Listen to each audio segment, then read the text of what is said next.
Operation Vector Glare is finally going live after a super delayed launch, and with it comes some awesome new features, including a shooting range that made this video take only 10 hours instead of the usual 20 plus. It's been a while since I've done an updated barrel attachment video, and in that time, nothing super major has happened to any of the barrel attachments.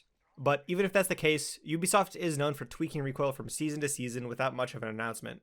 Combine that with the fact that it's now actually possible for me to do this within a reasonable time frame, here are my Year 7 Season 2 barrel recommendations. Make sure to like and subscribe. These barrel attachment videos still take an insane amount of work to get out early into the season like this. This video is going to have a pretty substantial part covering the methodology of how I got my findings. If you don't care about that and just want to see the barrel attachments, I understand. Go check out the description, check out the timestamps, and skip to where you need to in the video.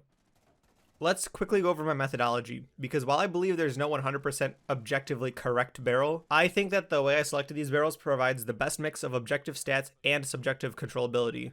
I don't think it's particularly useful to choose barrels only based on one or the other, so a compromise somewhere in the middle is, in my opinion, the best way to go about this. I accomplished this with a few different metrics. Obviously, I want to make results as consistent as possible.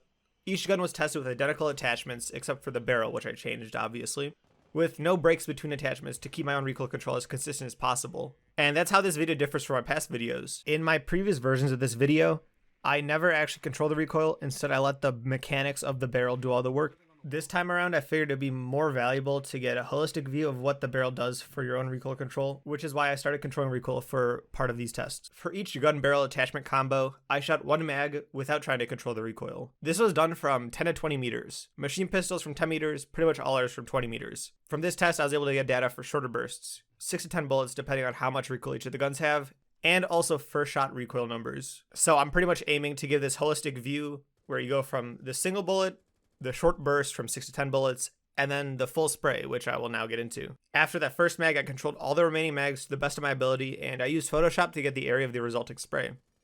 This is the best approximation of controllability that I could come up with. And while in-game you won't be exactly spraying a full mag every single time, this test also gives me some wiggle room to make executive decisions. Instead of letting the gun just run and not actually trying to control anything, I get to actually feel the handling of all the barrels, meaning I can decide between two statistically close results with a more subjective idea of how they feel. I know this isn't perfect and there's no way to get a 100% perfect option, so if you disagree with some of these choices, I won't be too upset. Personal preference does ultimately play a big part in recoil, and on top of this, I'm not going to act like I'm any sort of god when it comes to recoil control. I'm a good player and pretty great with guns like the SMG-11, but I won't act like every gun is a laser beam either. So these results shouldn't be super skewed one way or the other. And even though it should be pretty apparent, I have no bias when it comes to barrel attachments. I'm not trying to push one over the other. I'm genuinely trying to find the one that feels the best and that mathematically works the best. If you have any questions regarding the validity of my testing, you really just have to trust me. If you don't, it's understandable. However, I've been doing this for a few videos now, and I think I've been improving my methodology over time to try to help as many people as possible. With that being said, I'll be releasing my spreadsheet with my findings publicly in about a week. I needed to transfer everything from Excel to Google Sheets and clean up everything so it's easier to read.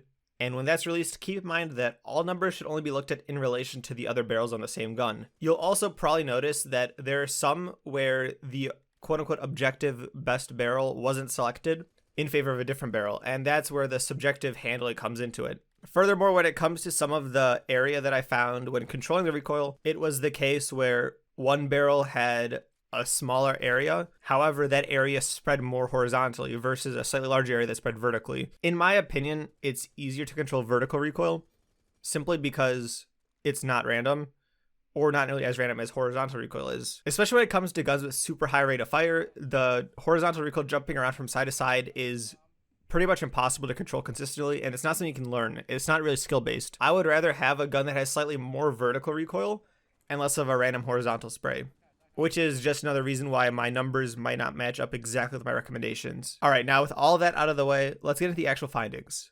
I'll go in the order of ops as they appear in the menu so you can easily equip everything. I won't be mentioning guns that don't have recoil changing attachments, and if a gun like Cali's SP-SMG-9 can only run one attachment, you should obviously just pick that attachment. In the past, I've responded to hundreds of comments saying the same redundant thing over and over again, but I'm probably not going to this time around. I really just don't have time to be answering the same question over and over again when it's just in this part of the video that most people don't watch because it's timestamped, and I'm just wasting my breath here anyways. But I do appreciate comments that use more than one brain cell to type, So if you have something you want to say, please don't be scared to comment. But if one more person comments that I missed Echo's MP5SD or Frost 9mm C1, I am going to lose my goddamn mind. Here's a quick rundown for people who tend to ask about the format that this is going to be presented in. The gun name I'm currently talking about is going to be in the top left. The images that appear will be in the order of no barrel, flash hider, compensator, muzzle brake. After that, I'll show the best barrel and switch between the uncontrolled and the controlled spray just for another look at it, as well as listing that barrel on the bottom. Obviously, if a gun doesn't have access to some attachments, nothing's going to be there. I'll just skip it. I won't leave a blank space. You can check out the spreadsheet in a week or just check out On Siege and check out which attachments are missing, just so you know. I'm probably going to forget some of the duplicates, so if you hear it the first time, all the guns will have the same attachments for every operator. Don't worry about that. With that being said, let's get into the attackers. For Sledge with his L85A2, I'm going to recommend Flash Hider. The gun doesn't have a lot of recoil to begin with, and out of all the guns, its first shot recoil is one of the lowest and most controllable, so muzzle brake is not really needed. For Thatcher with his L85, it's the same gun, so again, Flash Hider. For Thatcher's AR-33, I'm recommending muzzle brake. The gun doesn't have a lot of recoil, just like the L85. However, what it does have is a weird sort of jumpy pattern that's due in part to its pretty low fire rate. On top of this, the slightly smaller mag size means that muzzle brake works for a greater effective part of the gun's magazine. Controllability wise, it's similar to compensator, but the 50% reduction in first shot recoil means that I would have to recommend muzzle brake for this one. Moving on to Ash, we start off with the G36C. This is also shared with Iana, but we'll get back to that later. I'm going to recommend Flash Hider. Again, this gun doesn't really have a lot of recoil, and Flash and Comp are both pretty much equally controllable, but the gun doesn't have any sort of noticeable horizontal recoil.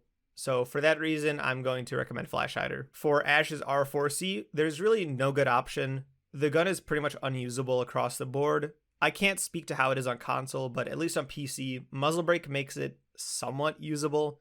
But if you can avoid using it, I just wouldn't recommend using it at all. Moving on to Thermite, I'm going to recommend Compensator. This gun really doesn't have a whole lot of recoil. The only potentially difficult part is the slow rate of fire that tends to lend itself to that really jumpy, hard to control horizontal recoil. For that reason, I'm going to recommend running Compensator. For Twitch's F2, muzzle brake all the way. This is really the first barrel that has a significant effect on how the gun operates as a whole.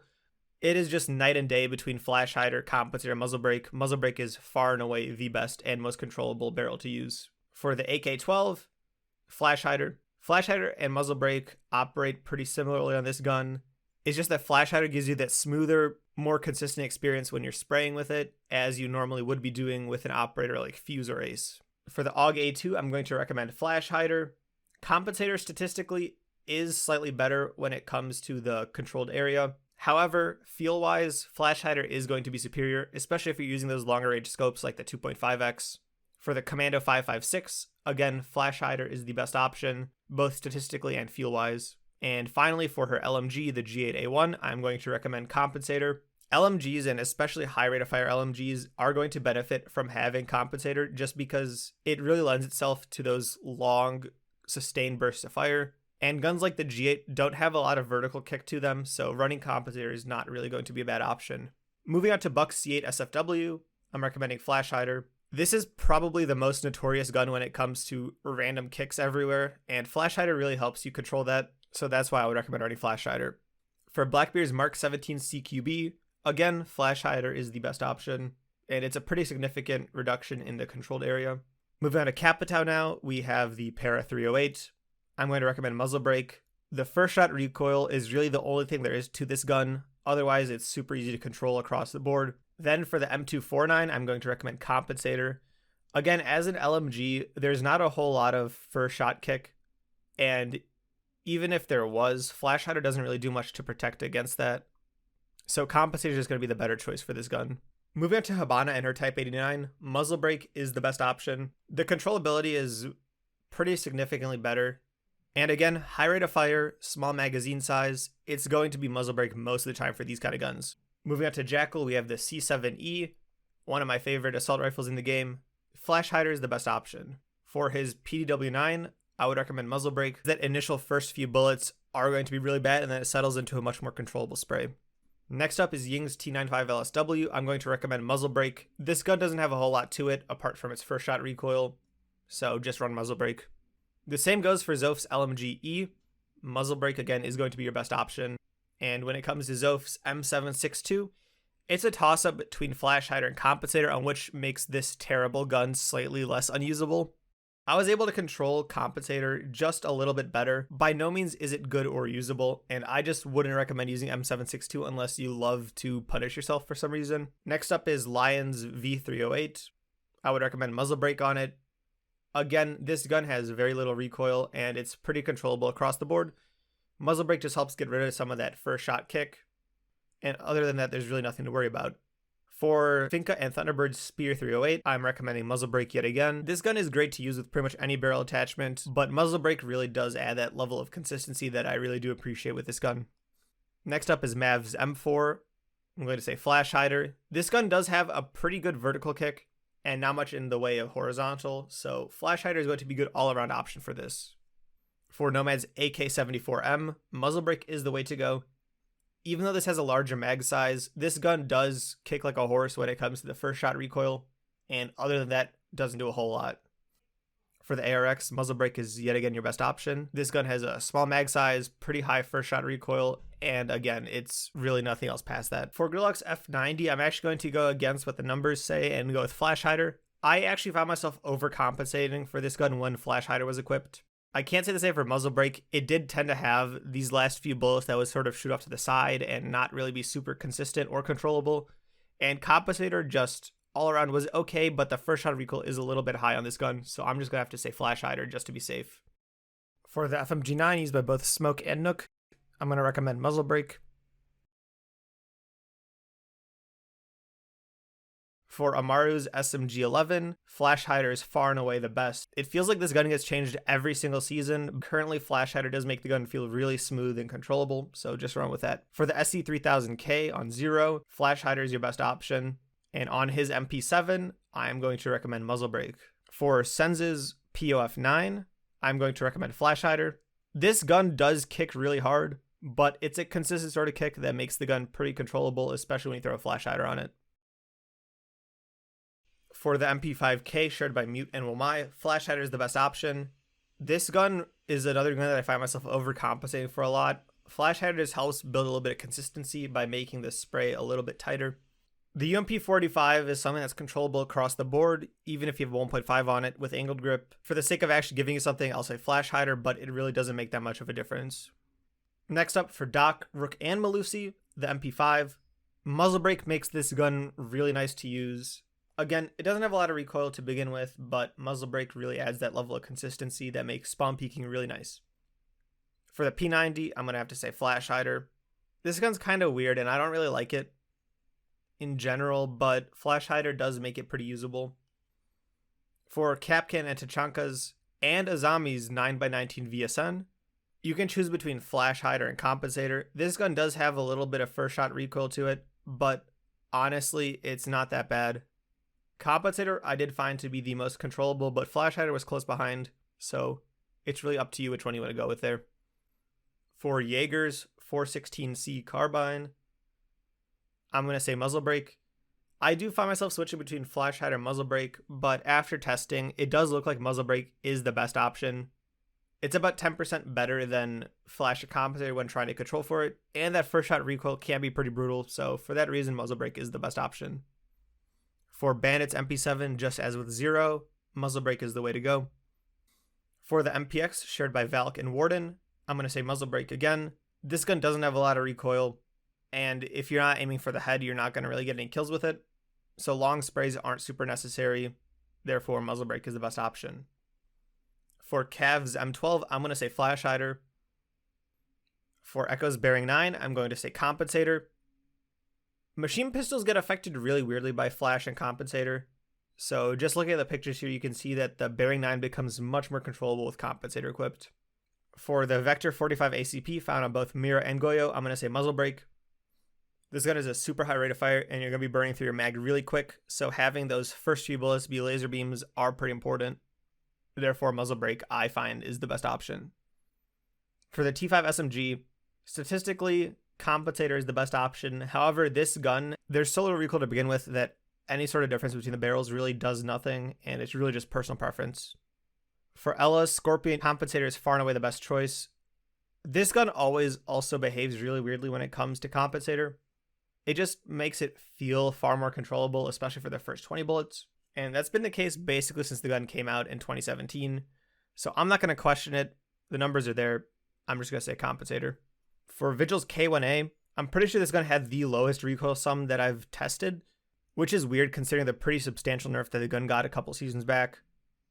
Despite that, the gun's still incredibly easy to control. Muzzle brake is probably the best for consistency's sake, but you wouldn't go wrong choosing any option here. For Maestro's Alda 5.56, muzzle brake again. Something with LMGs and muzzle brake really just goes together really well. I'm not quite sure why that happens, but it does make the gun very controllable. For Alibi's MX4 Storm, I'm going to have to recommend Flash Hider.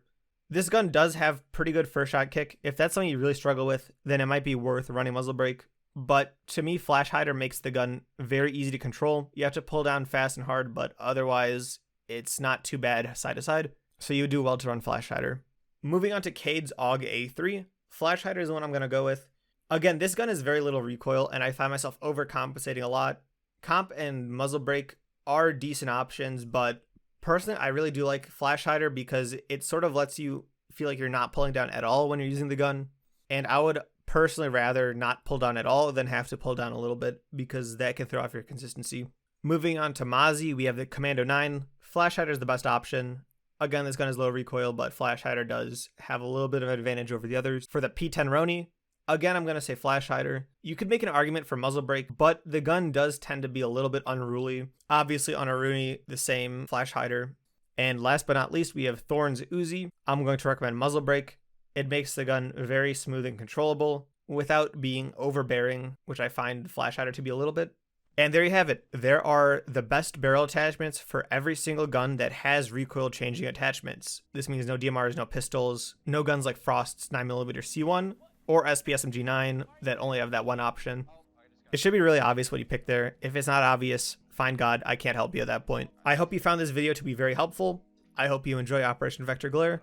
Make sure to comment, like, subscribe, and I'll see you in the next one.